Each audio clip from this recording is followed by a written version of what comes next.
Yeah, we've got former FBI agent Robert Wittman here. He founded the FBI's Rapid Deployment Art Crime Team. It's good to have you here again. So they've got two guys rolled up, but that's likely just the tip of the iceberg in terms of this ring. It wasn't a two-person job. So now what? Well, we know that at least 4 people were involved. And I think I had stated a lot earlier that they were going to catch these guys fairly quickly because of all the forensic evidence that was left behind. And so I believe these 2 individuals that were caught had DNA left. And that's how they identified them. The BRB, which we've talked about, is a great group. They've done great investigations, and they're bloodhounds. They're dogged. So I think there's going to be more arrests quickly. Now that they've got these 2, there's a lot more evidence, cell phones. They'll do a search warrant on the house. And can't they kind of put the screws to them, too, and say, you better turn on your colleagues here if you want to get a better deal? Generally, in law enforcement, we don't like to say put the screws to them. Oh, yeah. Okay. Way to go, Savannah. Maybe encourage them to snitch. Maybe interview. Okay. Interview. Spirited interview. Same thing.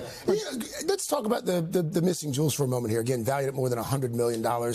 Realistically, what's the possibility that they find those jewels, and if they do find those jewels, that they are actually still intact? I can only speak from my own experience, and that's been pretty extensive over the last 35 years. And generally, when these situations happen, they don't dump the jewels, they don't dump the art right away because they're worried about getting caught. And in places like France, in Europe, they can use those to get out of jail free. So there are reasons to keep the stuff in good shape.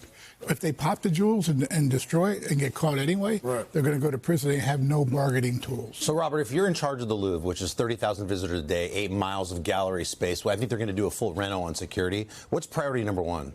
Well, there's 3 things to security. It's electronics and all that's the surveillance and all that material. There's going to be human resources, like what do you do to your guard? You train them, you have them motivated, and then there's procedures. You know, having the procedures in place. There's no point in having a great burglar system if you don't turn it on. So all of those things have to come together to create good security. Well, don't you just have this image of them catching going, where are the jewels? Yes. Like, tell me now. Put the screws to. Yeah.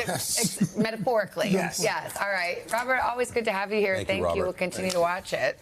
Hey, thanks for watching. And don't forget, you can catch the Today Show every morning on NBC or take Today when you're on the go. Just follow the Today podcast on Apple Podcasts, Spotify, or wherever you listen.